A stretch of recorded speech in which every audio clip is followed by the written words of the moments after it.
Welcome to Nerdgasm, everyone. Today we're going to be going over The Flash, and yes, it was a pretty good episode, guys. It was honestly very good. Today we're going to have to make things a little bit different. I'm a little bit crunched for time, but don't worry, I will hit the important parts for you guys. The episode starts with Iris and Barry having their contract required one emotional conversation per episode, but honestly, at this point, I think people care more about Savitar's identity than whether or not Iris is going to live. Thank goodness they were interrupted by Killer Frost trying to kill the team. Killer Frost lives, and she's awesome. I love watching Caitlin Snow Killer Frost shift from Panabaker. She's just honestly killing it as an actress between those two personalities. She makes the entire team feel both fear and stupidity, all in the span of about 2 minutes. Also, she's apparently incredibly fast because she locks the Flash behind an ice wall and is able to bail before he can vibrate through and chase her. Real quick, can we just talk about how this derptard was gonna let her kiss him? I mean, come on, what the F, Julian? Are you serious? Somehow all this high action drama convinces the Flash to finally go to the future, and we see a side of the Flash that I actually enjoy. He's much more confident and in control. Iris asks him if now is the time, and he straight up tells her, I'm going to the future because I'm trying to save lives. I'm the Flash, end of story. Also, I love how he gets to the future. Wally's shown helping boost his speed, and I'm glad that the Flash isn't wasting the power of Wally West like some shows do with other characters, Supergirl and Mon-El. Even if it's small, thank you for using him. So Barry ends up in the future, and we honestly see something terrible. What is it, Throwback Thursday? Why is Throwback Thursday still alive in 2025? Why? Have we not evolved past this? Top and Mirror Master get the drop on the Flash, and of course you probably guessed it from the promo, the two of them run Central City together. Don't know what happened to the other villains, but these two are at the top. We also find out that it's been years since anyone's even seen the Flash, which is kind of disappointing because we all know why he's been doing nothing. Luckily, this Flash still has some fight in him, so he sweeps the legs and he gets away. You better run, Flash!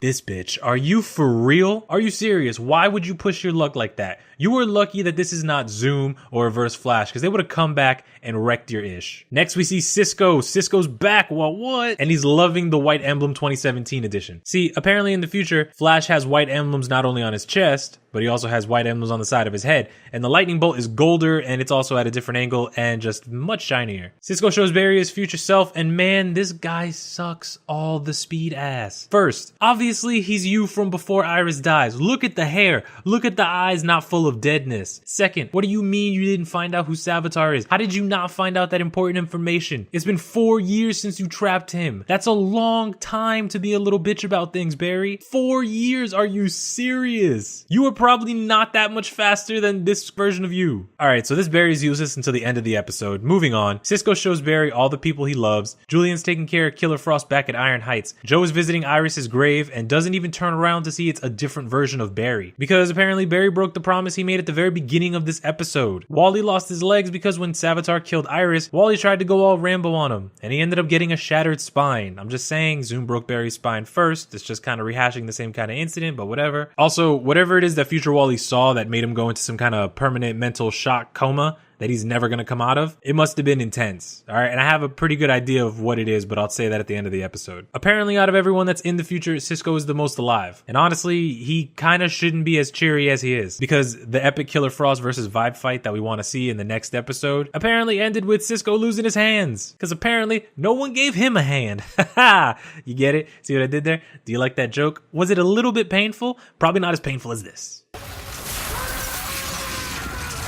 Gain some perspective, people. Back to Killer Frost. We learned that after she escaped, she joins forces with Savitar, and she knows exactly who Savitar is. Flash loses one of his best friends to one of his greatest enemies as the man who loves Killer Frost works all day, every day to try and cure her and take care of her. That is the most epic burn of all time. I love it. Even being trapped in the Speed Force, Savitar is winning. Amazing, Savitar. You're a freaking champion. We all know what has to happen now, right? Time to get the team back together. After a pointless talk with his future self, Flash gets Joe, Julian, and HR. What's great about HR is that in the future, he's a famous author now, and he owns his own coffee shop. Good for you, HR. And I'm sorry that Barry had to interrupt your threesome. Also, you gotta love how he changed the names for the book, and he was reading about The Streak versus Mr. Reflecto. I see what you did there. With the team together, they go to try and stop the new rulers of Central City, and the Flash is awesome here. He's funny and he's hitting them with banter that's classic of the Flash. What bothers me is that he comes in and he acts like a badass, but then he just stands there and gets whammied by Top. Are you serious?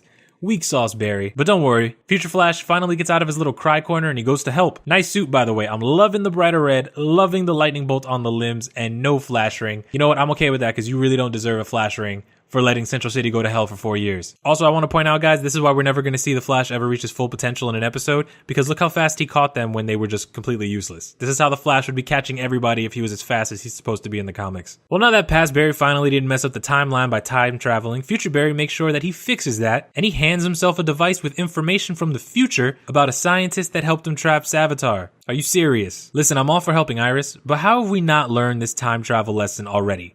The Flash Season 3. Proving that Barry Allen doesn't know how to time travel without some version of him sticking his phallic speed stick in the timeline. Last, Killer Frost runs into the snowy woods and sees Savitar. Here, we finally get to see Savitar take his armor off for the first time, and Killer Frost immediately says that she will do whatever he wants. Honestly, this leads me to believe that Savitar is Ronnie Raymond. Seriously, who else would she instantly throw her loyalty to? The only problem is that Wally's in a wheelchair in the future, and I'm assuming in shock because he saw Savitar's face. So if Wally never even knew Ronnie, then who is really under the suit? It has to be someone that would send Wally into a shock. I hold firm that it's either a version of Harrison Wells or Barry. Unless it's Ronnie, then I guess it's Ronnie. Flashpoint could totally make all those things possible. By the way, from this picture right here, we know that Savitar shops at Payless. I knew it. Look at those shoes. Those are freaking McDonald's work behind the counter shoes. Honestly, this episode was great, guys. I loved it. The whole thing was amazing. It was actually really good. A really good comeback from this whole month wait. Did anyone else notice that future Barry was taller than normal Barry for some reason? They couldn't get somebody to play him that was, about his height. Come on, it's weird. But let me know what you guys think. Let me know if you think it's Ronnie Raymond, because most people think it's Ronnie Raymond. I want to believe it's Ronnie Raymond, but it has to be someone that would freak Wally out too.